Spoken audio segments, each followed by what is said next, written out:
लाल रुमाल। ये कहानी प्रिया और सुमित्रा की है। दोनों बचपन से ही बेस्ट फ्रेंड्स थे और अब इतने सालों बाद भी वो एक ही कंपनी में काम कर रहे थे। दोनों ही बैंगलोर में एक साथ रहते थे। एक बार वो दोनों देर रात एक पार्टी से घर लौट रहे थे। सुमित्रा कार ड्राइव कर रही थी, पर उन दोनों के चेहरों पर तनाव और गुस्सा था। प्रिया ने पार्टी में सुमित्रा के दोस्तों के सामने उसका कोई सीक्रेट रिवील कर दिया था और इसके चलते सुमित्रा प्रिया से बेहद गुस्सा थी। प्रिया ने सुमित्रा से ऑलरेडी कई बार माफी मांग ली थी, मगर सुमित्रा फिर भी मानने को तैयार नहीं थी। सुमित्रा और प्रिया के बीच गाड़ी में ही बहस होने लगी। परेशान होकर प्रिया ने सुमित्रा को गाड़ी रोकने के लिए कहा। सुमित्रा बेहद गुस्से में थी और उसने गाड़ी के ब्रेक्स जोर से लगाए। प्रिया गाड़ी से उतरकर रोड के बीचों बीच खड़ी हो गई। गुस्सा एक ऐसा इमोशन है जो सारे रिलेशंस को कुछ पलों में ही छोटा कर देता है, और यहाँ भी यही हुआ।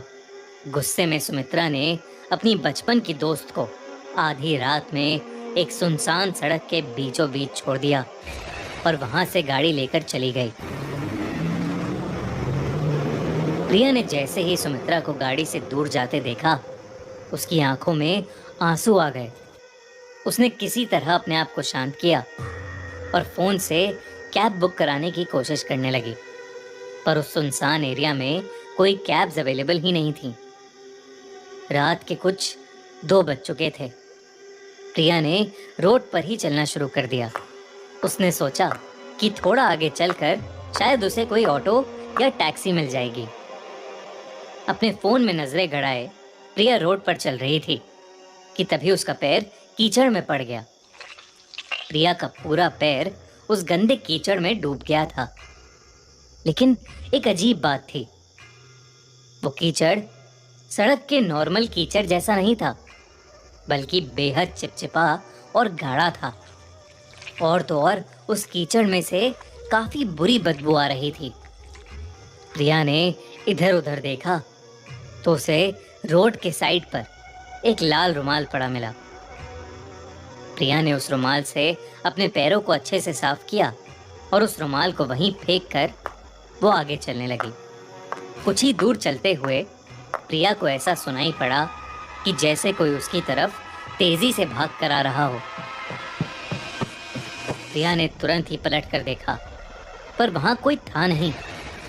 प्रिया को यह बात बेहद अजीब लगी, पर उसने उस आवाज को अपने मन का वहम मान लिया और आगे चलने लगी। चलते चलते प्रिया को काफी प्यास लगने लगी थी। पानी की बोतल निकालने के लिए प्रिया ने अपना पर्स खोला तो वो थोड़ी दंग हो गई। उसके पर्स के अंदर वही सड़क वाला लाल रुमाल पड़ा हुआ था। दोस्तों, वीडियो में आगे बढ़ने से पहले हमारी आप सबसे एक स्पेशल रिक्वेस्ट है। हम YouTube पर 3.9 मिलियन सब्सक्राइबर्स की फैमिली बन चुके हैं, पर Instagram पर अभी भी हमारे सिर्फ 58,000 ही फॉलोअर्स हैं। बड़ी नाइंसाफी है। हमारे Instagram की लिंक इस वीडियो के पिन कमेंट में है, तो जल्दी से हमारे Instagram पर जाओ और @खूनी मंडे को फॉलो करो। प्रिया को याद था कि उसने वो रुमाल जमीन में फेंक दिया था, तो फिर उसके पर्स में वो रुमाल कैसे आया? प्रिया उस लाल रुमाल को अपने हाथ में पकड़े ये सोच ही रही थी कि उसे महसूस हुआ कि कोई उसके पीछे खड़ा है।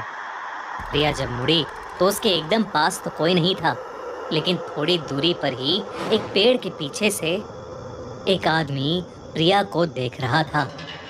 उस आदमी ने एक काले रंग की हुडी जैकेट पहनी हुई थी, जिसे देखकर प्रिया अचानक घबराहट महसूस करने लगी।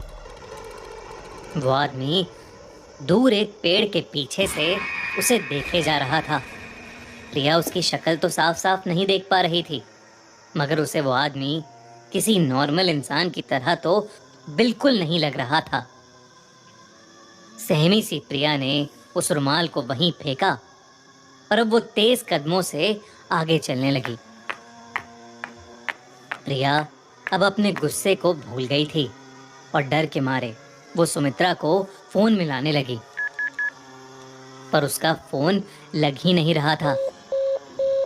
प्रिया को बार बार अपने पीछे किसी के कदमों की आवाज भी आ रही थी, पर प्रिया में पीछे मुड़कर देखने की हिम्मत नहीं थी।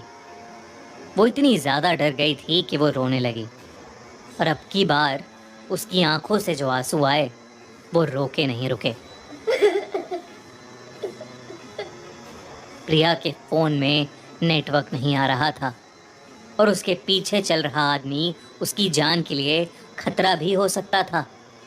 प्रिया ने मन में डिसाइड किया कि वो दौड़कर उस आदमी से बहुत दूर भाग जाएगी। लेकिन उसने जैसे ही भागना शुरू किया, उसी वक्त उसका पैर दोबारा एक कीचड़ के गड्ढे में पड़ गया। प्रिया ने रियलाइज किया कि वो गड्ढा और कीचड़ बिल्कुल पहले वाले गड्ढे और कीचड़ जैसे ही थे, जिसमें उसका पैर कुछ वक्त पहले ही पड़ा था। प्रिया की समझ में अब कुछ नहीं आ रहा था, क्योंकि शायद वो उसी जगह पर वापस आ गई थी जहां से उसने चलना शुरू किया था। प्रिया ने जैसे ही अपनी दाईं तरफ देखा तो वहां वही काली हुडी जैकेट पहने वो आदमी खड़ा था, और उसके हाथ में वही लाल रुमाल था। उसे देखते ही प्रिया की चीख निकल गई, क्योंकि अब प्रिया उसका चेहरा बिल्कुल साफ साफ देख पा रही थी। उस आदमी का चेहरा इतना भयानक था कि प्रिया सुन्न पड़ गई थी। उस आदमी की आंखें अंदर धसी हुई थीं, और उसके चेहरे पर अजीब सी किस्म की दरारें थीं, जिनसे खून बह रहा था। प्रिया बुरी तरह रोने लगी। वो आदमी अब प्रिया को रोता देख अजीब ढंग से मुस्कुराने लगा था, और धीरे धीरे अब वो उसके पास भी आने लगा था। ये देखकर वहां जमी सी खड़ी प्रिया चीख चीख कर भागने लगी। प्रिया ने भागते हुए डर के मारे अपनी आंखें बंद कर लीं, और तभी अचानक वो किसी बहुत बड़ी चीज से टकरा गई और वहीं बेहोश हो गई। उसे होश आया तो वो किसी गाड़ी की बैक सीट पर थी। प्रिया का एक सेकंड के लिए दिल कांप उठा, लेकिन जब उसने देखा कि गाड़ी कौन चला रहा है, तब उसकी जान में जान आ गई। उसकी दोस्त सुमित्रा ही गाड़ी ड्राइव कर रही थी।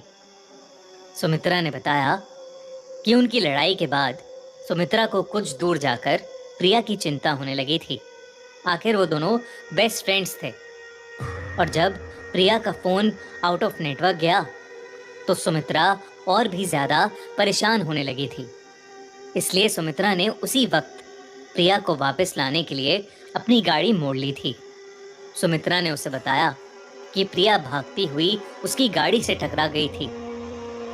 सुमित्रा ने कई बार प्रिया से उसके रोने का कारण पूछा, पर प्रिया उसे कुछ भी नहीं बता पाई।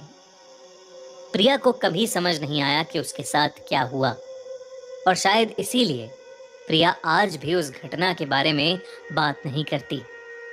उस रात के बाद अगर प्रिया कहीं किसी के पास कोई लाल रुमाल देख ले तो उसका दिल बुरी तरह दह